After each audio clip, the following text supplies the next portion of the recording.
Olá, meu irmão, minha irmã, seja bem-vindo a mais um encontro do nosso estudo do Catecismo da Igreja Católica. E como você bem sabe, nós estamos estudando a nossa profissão de fé. E hoje nós falaremos sobre os artigos de fé que dizem que Jesus, depois de sua ressurreição, ele foi levado à direita do Pai. Ele subiu aos céus e está sentado à direita do Pai, de onde há de vir a julgar os vivos e os mortos. Os parágrafos que correspondem a esses artigos de fé são os parágrafos do 659 ao 682. Mas antes de nós iniciarmos o nosso estudo, vamos, como sempre, rezar um pouquinho para que Deus possa então nos conduzir. Estamos reunidos em nome do Pai, do Filho e do Espírito Santo. Amém. Nós queremos primeiramente agradecer ao nosso Senhor Jesus Cristo por mais essa oportunidade que Ele nos dá de nós refletirmos, estudarmos, mergulharmos nos mistérios da nossa fé. Nós queremos pedir ao nosso Senhor que nos conduza no dia de hoje, que tudo aquilo que for refletido, meditado, seja conforme a sua santa vontade. E por isso nós pedimos que o Senhor derrame sobre nós, sobre mim e sobre você, a força do Espírito Santo. Vinde, Espírito Santo, enchei os corações dos vossos fiéis e acendei neles o fogo do vosso amor. Enviai o vosso Espírito e tudo será criado e renovareis a face da terra. Oremos, ó Deus, que instruístes os corações dos vossos fiéis com a luz do Espírito Santo. Fazei que apreciemos retamente todas as coisas, segundo o mesmo Espírito, e gozemos sempre de sua consolação. Por Cristo Senhor nosso. Amém. Santa Maria, Mãe de Deus, rogai por nós. Em nome do Pai, do Filho e do Espírito Santo. Amém. Então o Catecismo da Igreja vai colocar para nós, nesses artigos de fé, o momento então que Jesus é levado para junto do Pai. Diz a palavra de Deus, lá em Marcos, capítulo 16, versículo 19, que depois de ter ressuscitado, ter dado instruções aos discípulos, Jesus foi então levado para os céus e lá ele se sentou à direita do Pai. Todos nós conhecemos também o relato de outros evangelhos que dizem que Jesus, então, ali diante dos apóstolos, ele é levado para o céu. E também nos Atos dos Apóstolos nós temos aquela narrativa, logo no primeiro capítulo, São Lucas, que escreveu os Atos dos Apóstolos, ele narra exatamente este momento em que Jesus, diante dos seus discípulos, ele é elevado para os céus e os discípulos permanecem olhando lá para cima e dois homens vestidos de branco aparecem e dizem para os apóstolos: por que vocês estão olhando para o céu? Né? Porque vocês não sabem que esse Jesus, da mesma maneira que ele foi levado para o céu, ele também virá um dia. Antes mesmo de Jesus subir aos céus, os próprios apóstolos perguntam para Jesus se era aquele o momento em que ele iria restaurar o reino de Israel. E Jesus diz para eles que ainda não, que ninguém sabia exatamente o momento em que o Pai havia fixado para voltar gloriosamente, para que ele pudesse voltar gloriosamente e restaurar o reino de Israel. Logo depois da ressurreição de Jesus, ele ficou ainda 40 dias, como nós vimos na aula passada. Jesus ele permaneceu ainda durante 40 dias aparecendo ali para os discípulos, comendo com eles, falando com eles.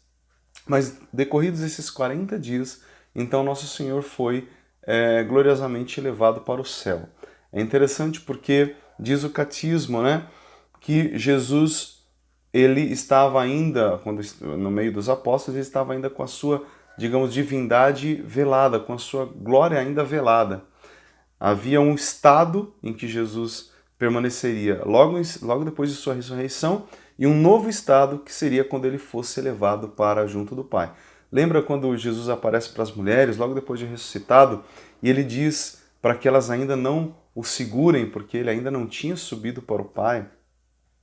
Então, há um estado diferenciado, né, dessa ressurreição de Jesus e um outro estado logo depois que ele fosse então elevado à direita do Pai. Porque nós sabemos que o corpo, Jesus recebeu então um corpo glorioso, né? Ele recebeu um corpo glorioso por causa da sua ressurreição, mas a sua humanidade seria então unida a sua divindade, seria então levada para junto do Pai. Veja só, o corpo de Jesus, ainda, embora fosse já um corpo glorioso, ele não tinha subido aos céus. ele não tinha, digamos, recebido aquela glória, eu estou falando do corpo físico de Jesus, ainda não tinha sido glorificado da mesma forma que a sua divindade era gloriosa. Entende? Então o corpo de Jesus é levado para o céu, depois desses 40 dias, então ele recebe o mesmo poder, a mesma dignidade da pessoa do Filho, da sua divindade. E a última aparição de Jesus, nos fala o catecismo, é para Paulo, de uma forma extraordinária. Então Jesus ele se manifesta para São Paulo, que naquele momento ainda era Saulo, e transforma Saulo em Paulo, grande apóstolo que vai levar o evangelho para os confins da terra. Essa é, portanto, a última aparição de Jesus ali naquele tempo para os apóstolos. É claro que nós sabemos que ao longo da história da igreja nós teremos, manifestações do próprio Cristo a muitos santos. Jesus se manifestará a muitas pessoas, a muitos santos, mas nós estamos falando ali daquele momento em que os apóstolos ainda estavam vivos. Nós estamos falando ainda dos tempos apostólicos. Então Jesus, ele levado para o céu, ele entra lá como um sumo sacerdote.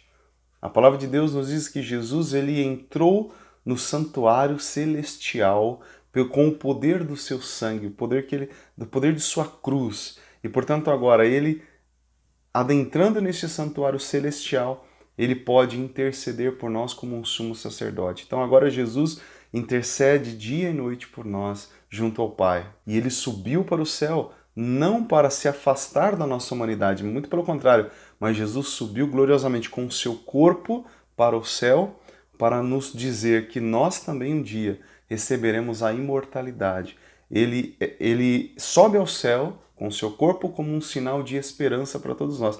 Que também um dia o nosso corpo será ressuscitado, transformado num corpo glorioso e irá também para o céu. E aí nós entramos naquele outro trechinho do artigo de fé que diz que Jesus então sentou-se à direita do Pai. Nós dizemos isso no Creia, né? Subiu aos céus e está sentado à direita de Deus Pai Todo-Poderoso. E para isso eu gostaria de ler para vocês 2 parágrafos do Catecismo, os parágrafos 663 e 664. Então, se você tem o Catecismo, você pode acompanhar essa leitura. Vamos lá? Então, parágrafo 663 e depois o 664. Diz assim o parágrafo 663. A partir de então, Cristo está sentado à direita do Pai. Por direita do Pai, entendemos a glória e a honra da divindade, onde aquele que existia como Filho de Deus antes de todos os séculos, como Deus e consubstancial ao Pai, sentou-se corporalmente, depois de encarnar-se e de sua carne ser glorificada. Entendeu? Então, agora o corpo de Jesus, a sua carne, é glorificada como era a sua divindade desde toda a eternidade. Então agora o seu corpo é glorificado. Diz o Catecismo no 664, sentar-se à direita do Pai significa a inauguração do reino do Messias, realização da visão do profeta Daniel referente ao Filho do Homem. Está assim no livro do profeta Daniel. Foi-lhe dada a soberania, a glória e a realeza. Todos os povos, nações e línguas hão de servir-lhe. Seu poder é um poder eterno que nunca lhe será tirado, e sua realeza é tal que jamais será destruída. A partir desse momento, os apóstolos se tornaram as testemunhas do reino que não terá fim. Então essa é uma profecia do profeta Daniel, que diz então que narra exatamente essa glorificação do Filho do Homem.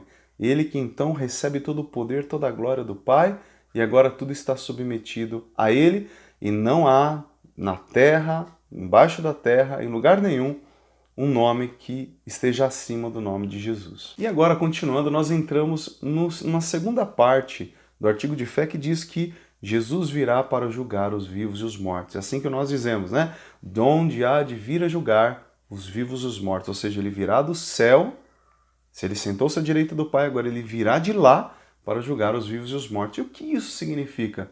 Diz o Catecismo que Jesus, então, agora no céu, assentado à direita do Pai, ele tem todo o poder, tudo está submetido a ele. Entretanto, veja só, em primeiro lugar, diz o Catecismo que Jesus ele permanece neste mundo, ele permanece agindo no mundo, permanece agindo na igreja, por meio da igreja. A própria igreja é o Cristo neste mundo, então aqueles que estão na igreja, aqueles que olham para a igreja sabem que que a igreja é o Cristo no mundo, é a voz de Cristo. E o próprio Senhor, como vai nos dizer o livro do Apocalipse, ele caminha em sua igreja, ele está presente. Ele mesmo, antes de subir aos céus, disse aos apóstolos: eu estarei convosco todos os dias até o fim do mundo. Então Jesus está conosco, está com a sua igreja. Entretanto, é o seguinte, o catecismo diz que este mundo ele ainda não foi plenamente restaurado, ou seja, a partir da sua ascensão ao céu, nós estamos vivendo num tempo de expectativa, aguardando, como esse grande advento, aguardando a volta de Jesus. Então nós vivemos um tempo de expectativa. Este mundo ele ainda não foi, embora Jesus ele tenha sido já glorificado e recebido todo o poder e tudo tendo sido submetido aos seus pés, este mundo ainda não foi plenamente restaurado. E é claro, nós vemos por aí, o mal existe ainda existe morte, choro, dor, sofrimento ao ser humano. Isso que nós dizemos na Salve Rainha, que é esse grande vale de lágrimas. Então nós caminhamos para uma restauração final. Nós estamos no momento de caminhada para isso, certo? Então nós aguardamos, a igreja aguarda o retorno de Jesus. Por isso que nós muitas vezes rezamos: vem, Senhor Jesus. Assim diz o livro do Apocalipse: vem, Senhor Jesus. A igreja clama. Diz que o Espírito e a esposa clamam: vem, Senhor Jesus. Nós aguardamos a vinda gloriosa de Jesus. E aqui é muito importante nós frisarmos o que significa esta vinda gloriosa. Olha só, quando Jesus então, como eu já mencionei, ele foi subir aos céus, os apóstolos perguntam: é agora que o Senhor vai restaurar o reino de Israel? É agora que o Senhor vai implantar o reino de Deus aqui? E aí Jesus fala: não, não cabe a vocês, a ninguém, saber os tempos que o Pai determinou em seu poder para restaurar Israel. Mas vocês devem esperar e ser minhas testemunhas no mundo, até que no momento certo, no dia que Deus, o dia que o Pai determinou desde toda a eternidade, para a volta gloriosa do Filho, para a implantação definitiva do reino dos céus nesta terra, aí sim, nós então teremos um mundo completamente restaurado. Aquilo que São João, também no livro do Apocalipse, diz: céus novos e uma terra nova. Tudo será transformado, tudo será restaurado. E tudo que é de mal, tudo que é de sofrimento, será destruído. O demônio será definitivamente destruído e nós viveremos com Cristo. E Deus será tudo em todos. Não haverá mais choro nem lágrima. Deus enxugará todo o choro dos nossos rostos, né? E aí sim nós viveremos com Ele. Deus será tudo em todos. Mas diz o catecismo que antes desse retorno glorioso de Jesus, e aqui é algo muito importante nós dizemos, porque há muita confusão quando se fala a respeito da vinda de Jesus, da segunda vinda de Jesus, a sua vinda gloriosa. Infelizmente nós escutamos ainda muitas besteiras a respeito disso. Ainda, primeiro, tem aqueles que dizem já o dia exato. Fala: Jesus vai voltar a tal dia. Mas o próprio Cristo disse o quê? Que ninguém sabe o dia, ninguém sabe a hora. Ele voltará no momento em que nós menos esperarmos. Ele voltará glorioso para julgar os vivos e os mortos, porque é isso que nós proclamamos no Creio, de onde há de vir a julgar os vivos e os mortos. Então, quando alguém disser para você aí: olha, Jesus vai voltar tal dia, não acredite. É claro que Jesus está voltando. Desde que ele subiu aos céus, nós estamos esperando isso. Mas quando alguém disser a data, nunca acredite. Tá bom? Jesus disse, por outro lado, que nós teríamos que estar atentos aos sinais do seu retorno glorioso. Então, seria preciso nós observarmos esses sinais, certo? E aí o catecismo vai dizer o seguinte, que um desses sinais será uma grande provação pela qual a igreja passará. A igreja vai passar por uma provação, diz o catecismo, como ela jamais passou. A igreja passará pelo Calvário. Diz o catecismo que se nós imaginamos que a igreja vai vencer de uma forma gloriosa, certo? Com o retorno, como se nada tivesse acontecido, simplesmente Jesus voltará. A igreja diz que não, que nós passaremos por um sofrimento muito grande, por uma perseguição sangrenta, uma perseguição como jamais aconteceu na história da igreja antes que Jesus volte, porque nós vamos acompanhar o nosso Senhor no seu caminho do Calvário. Para Jesus ressuscitar, ele teve que sofrer, ele teve que ser crucificado. E diz o catecismo que a igreja também terá que passar por isso, para sim, então, triunfar gloriosamente. Por isso, gostaria que você pegasse o seu catecismo e nós vamos ler 2 parágrafos. Primeiro o parágrafo 675 e depois o parágrafo 677, que fala exatamente sobre esta grande provação pela qual nós passaremos. Olha só, o parágrafo 675, ele diz assim, olha: antes do advento de Cristo, a Igreja deverá passar por uma provação final que abalará a fé de muitos crentes. A perseguição que acompanha sua peregrinação na terra desvendará o mistério da iniquidade, sob a forma de uma impostura religiosa que há de trazer aos homens aparente solução a seus problemas à custa do abandono da verdade. Ou seja, alguma coisa vai acontecer que, eu não sei, nós não sabemos, a igreja não sabe dizer, mas vai se manifestar aquilo que nós dizemos, o poder do anticristo, que vai então dar uma solução para todos os problemas da humanidade. Mas o custo disso será o abandono da fé, né? E diz o seguinte: a impostura religiosa suprema é a do anticristo, isto é, a de um pseudo-messianismo em que o homem glorifica a si mesmo em lugar de Deus e de seu Messias que veio na carne. Bom, isso nós já acompanhamos diariamente, não é verdade? Nós já vemos isso acontecendo, um abandono da fé, o homem se colocando no lugar de Deus. E diz que isso é o que vai tomar conta, a humanidade vai se esquecer de Deus e vai se colocar no lugar de Deus. E no 677 diz o catecismo: a igreja só entrará na glória do reino por meio desta derradeira Páscoa em que seguirá seu Senhor em sua morte e ressurreição. O reino não se realizará, portanto, por um triunfo histórico da igreja, segundo um progresso ascendente, mas por uma vitória de Deus sobre o desencadeamento último do mal, que fará sua esposa descer do céu. O triunfo de Deus sobre a revolta do mal assumirá a forma do juízo final, depois do derradeiro abalo cósmico deste mundo que passa. Olha só. Então, nós passaremos por essa tribulação, e no momento derradeiro, Jesus aparecerá gloriosamente no céu.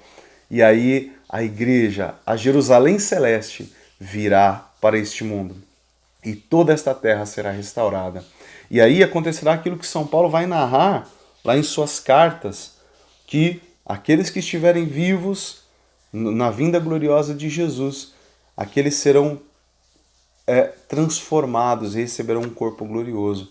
Primeiro ressuscitarão aqueles que tiverem morrido antes de nós. Se nós estivermos aqui quando Jesus voltar, aqueles que tiverem morrido antes, os seus corpos ressuscitarão e se unirão às suas almas novamente. E aí o Senhor julgará os vivos e os mortos. Será o julgamento. Porque, veja só, é importante também esclarecer uma coisa. Existe o julgamento particular e o julgamento final. O julgamento particular é esse quando nós morremos, antes da vinda gloriosa de Jesus. Quando o nosso corpo se separa da nossa alma, nosso corpo é sepultado, mas a nossa alma, que é imortal, nosso espírito, que é imortal, ele já passa pelo primeiro julgamento. E ali nós ou vamos para o purgatório, ou para o céu, ou para o inferno. Nós seremos julgados. Esse é o julgamento particular. Porém, no juízo final, então, tudo será revelado. Diz o catecismo que serão revelados a conduta de cada um e o segredo dos corações. Então, as cartas serão colocadas em cima da mesa. Todos verão a verdade a respeito de todos. E Deus, então, julgará. Como Jesus vai falar no Evangelho de São Mateus, lá no finalzinho do Evangelho, que então uns ficarão à sua direita, outros à sua esquerda. E ele perguntará, quem são vocês? Quando eu estava com fome, vocês me deram ou não me deram de comer? Estava com sede, vocês não me deram de beber? E então aqueles que tiverem praticado as boas obras herdarão o reino dos céus. Será o julgamento final. Portanto, veja que a nossa história, ela ainda não acabou. Nós caminhamos, a humanidade caminha para o retorno glorioso de Cristo, que é aquilo que o pessoal chama de fim do mundo, né? Mas não é que o mundo vai acabar, o mundo será restaurado definitivamente, plenamente, mas para isso Jesus vai precisar voltar. E aí nós precisamos vigiar sobre a nossa conduta. E o catecismo diz que cada um julga-se a si mesmo. Na verdade, não é Deus que nos condena, somos nós que fazemos as opções. Então ali, no julgamento final, nós iremos ou para o céu ou para o inferno. E aí depende da nossa conduta, depende das nossas boas obras. Nós colheremos aquilo que tivermos plantado, né? E assim encerra, então, o catecismo, esse trecho a respeito do julgamento final. Espero que tenha ficado claro para você todo esse ensinamento, que você também não se deixe levar por algumas conversas de pessoas que dizem que Jesus não vai voltar. Veja, primeiro, o Evangelho é muito claro a esse respeito. Jesus voltará gloriosamente. O próprio Cristo diz que ele voltará sobre as nuvens do céu com seus anjos e seus santos. Ele virá gloriosamente para julgar os vivos e os mortos. Ele não virá mais como da primeira vez. Ele virá glorioso. Então, quando as pessoas disserem, não, porque isso é simbólico, na verdade não é que Jesus vai voltar. Sim, Jesus voltará. E isso é uma heresia. Aqueles que dizem que Jesus já voltou, tem alguns que dizem, não, Jesus volta a cada dia na Eucaristia. Jesus, ele volta no meu irmão quando eu acolho meu irmão. Não é isso, não se trata disso. É claro que Jesus vem a nós na Eucaristia, mas quando Jesus fala do seu retorno glorioso, ele está falando do último dia, em que ele virá para restaurar e implantar o reino dos céus aqui. Tá certo? O reino de Deus será implantado. E todas as coisas serão renovadas. Lá no livro do Apocalipse ele diz, eis que faço novas todas as coisas. Esta é a promessa que nós aguardamos, a que nós nos apegamos e realmente esperamos que o Senhor retorne, que o Senhor Jesus retorne glorioso e nos encontre em pé, nos encontre nos seus caminhos. Amém? Então nós agradecemos muito ao nosso Senhor Jesus Cristo por mais esse ensinamento de hoje, que Ele guarde o nosso coração, que Ele nos dê perseverança, que Ele nos dê força, que Ele fortifique o teu coração e também o meu, nos encha do Espírito Santo e que nós nos deixemos conduzir por Ele. Que o Senhor nos abençoe em nome do Pai, do Filho e do Espírito Santo. Amém. Então agradeço a você que assistiu esse vídeo, peço novamente que você compartilhe, curta o vídeo, espalhe essa boa notícia a mais pessoas, para que os nossos irmãos católicos possam realmente conhecer a doutrina da sua igreja, conhecer aquilo que o catecismo da igreja ensina, conhecer aquilo que eles professam todos os domingos durante a missa, quando rezam o creio. Amém? Então, muito obrigado, fique com Deus e até o nosso próximo encontro.